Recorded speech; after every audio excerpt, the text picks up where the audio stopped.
पाकिस्तान की सरहद से आपके ऊपर हमले हो रहे थे रॉ की मदद से, उनके एनएसए ने सरेआम टीवी पे आके कहा था कि $400 मिलियन मैंने रखे हैं कि मैं बलूचिस्तान में और गिलगित बल्तिस्तान में इंसरेक्शन मूवमेंट खड़ा करूंगा। इंटेलिजेंस फेलियर है, ज़रूर है। इतनी बड़ी कार्रवाई हुई है, इतना लश्कर आया है लड़ने के लिए, हमारे जो एफसी हेडक्वार्टर्स पर हमला हुआ है, हमें पता नहीं लग सका है, लिहाजा ये एक इंटेलिजेंस फेलियर है जिसे इंटेलिजेंस फेलियर माना जाना चाहिए। सी पैक को बर्बाद करने के लिए बलूचिस्तान की सॉइल को इस्तेमाल कर रहा है, जिसके पेट में गड़बड़ है। मैं आगे बहुत जाना नहीं चाहता। हमारे कुछ मुसलमान बिरादर मुल्क ऐसे हैं जिनके पेट में बाकायदा डायरिया है।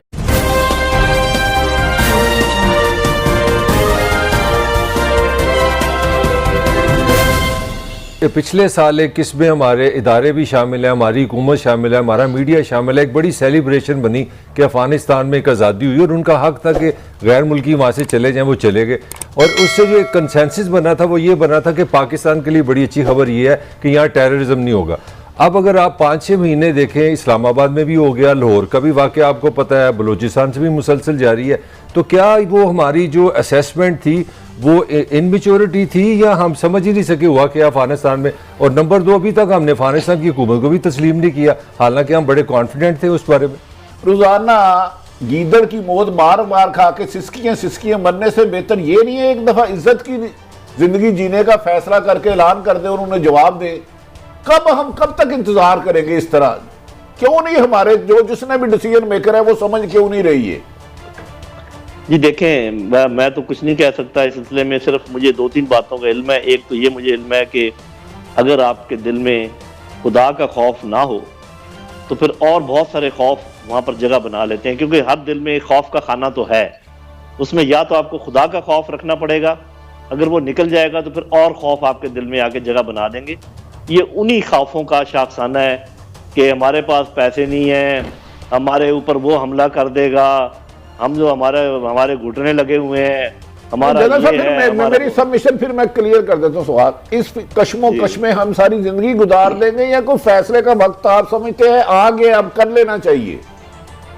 ये फैसले का वक्त तो बहुत पहले से शुरू है और काफी सारा वक्त गुजर चुका है। अगर आपको याद हो, आपके किसी प्रोग्राम में मैंने जरूर कहा होगा कि उधर से जब ये हमारे कश्मीरी भाई उठ खड़े हुए थे हथियार लेकर, वहां से प्रेशर डाल दिया था चाइना ने और हम बैठे रहे। इससे अच्छा वक्त आपको कौन देता कि आप और फिर ये कि आपके पास करने का जवाब भी मौजूद था, आपके पास कलबोशन था जो यहाँ पर आपके साथ जो कुछ कर रहा था। आपको पता है, आपकी अफगानिस्तान की सरहद से आपके ऊपर हमले हो रहे थे रॉ की मदद से, उनके एनएसए ने सरेआम टीवी पे आके कहा था कि $400 मिलियन मैंने रखे हैं कि मैं बलूचिस्तान में और गिलगित बल्तिस्तान में इंसरेक्शन मूवमेंट खड़ा करूंगा। उनका वजीर आज़म ऑन रिकॉर्ड है, उसने कहा कि हम राब्ते में हैं जो बलूचिस्तान के लोग हैं, जो गिलगित बल्तिस्तान के लोग हैं। तो और इससे ज़्यादा आपको कौन झंझोड़ सकता है? इससे ज़्यादा आपको कौन कह सकता है कि आप आगे बढ़े? जब आपने वो टाइम गुजार दिया, उसके बाद उन्होंने राफेल जहाज़ ले लिए, S-400 ले लिया। उस वक्त ये दोनों चीज़ें उनके पास नहीं थी, उनका मोराल डाउन था, आपकी एयरफोर्स ने उनकी पिटाई की हुई थी। देखें, इस जो हालिया वाक़यात हैं उसकी जो पंजगोर और उसका है नोशकी का, इसकी ज़िम्मेदारी BLA के मजीद ब्रिगेड ग्रुप ने कबूल की है और उन्होंने कहा ये हमने किया है। ये वही ग्रुप है जिसने इससे पहले चाइनीज़ कॉन्सुलेट कराची पर हमला किया है, चाइनीज़ इंजीनियर्स पर हमला किया है और पिछले कुछ अरसे से ये चाइनीज़ को बहुत टारगेट कर रहे हैं। अब वज़ीर आज़म के दौरे चीन से पहले उनकी ये कार्रवाई हमें साफ मैसेज देती है कि उनका हदफ क्या था। उनका हदफ ये दौरा चीन था वज़ीर आज़म का, और वो उस मौके पर अपनी प्रेजेंस प्रूव करना चाहते थे। हमारा इंटेलिजेंस फेलियर है, ज़रूर है। इतनी बड़ी कार्रवाई हुई है, इतना लश्कर आया है लड़ने के लिए, हमारे जो एफसी हेडक्वार्टर्स पर हमला हुआ है, हमें पता नहीं लग सका है, लिहाजा ये एक इंटेलिजेंस फेलियर है जिसे इंटेलिजेंस फेलियर माना जाना चाहिए। फिर आज जो ISPR का प्रेस रिलीज है उसमें कहा जा रहा है कि उनकी जो कॉल्स इंटरसेप्ट हुई हैं वो अफ़गानिस्तान और इंडिया के लिए थी। भाई, अगर अफ़गानिस्तान में वो लाइव कॉल्स कर रहे थे दौरान ऑपरेशन तो फिर यहाँ तालिबान को हमें उसी वक्त मदद देनी चाहिए थी कि वो अफ़गानिस्तान में किस जगह से कर रहे हैं। अब ये ट्रेस करना भी कोई मुश्किल नहीं है। और अगर तालिबान ने भी उनको सेफ हेवन देनी है तो हमारे लिए अशरफ गनी और तालिबान में क्या फ़र्क हो गया? वो भी सेफ हेवन देते थे, ये भी सेफ हेवन देते हैं। सवाल ये है कि यहाँ तो ये हमें एग्जैक्ट उस जगह से वो लोग दे देते।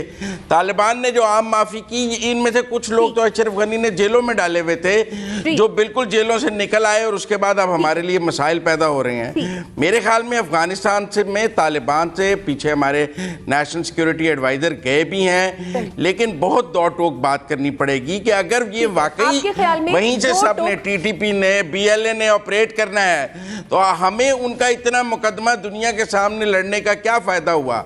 मेरे नजदीक तो one and the same thing वाली बात हो गई। खान साहब, गुजारिश ये है कि हमारी जो इंटेलिजेंस एजेंसीज हैं उनको दुनिया में टॉप पर रेट किया जाता है, लिहाजा मैं ये तवक्को करता हूँ कि मेरे लिए ये मानना बड़ा मुश्किल है कि लोग आए इतना बड़ा ऑपरेशन करके, इतने लोगों को शहीद करके और कहीं गायब हो गए, कहीं हवा में तहलील हो गए। मुझे ये समझ में नहीं आती कि हमारी एजेंसियों को क्यों ये पता नहीं कि ये कार्रवाई कहाँ से हो रही है, कौन कर रहा है और क्यों हो रही है।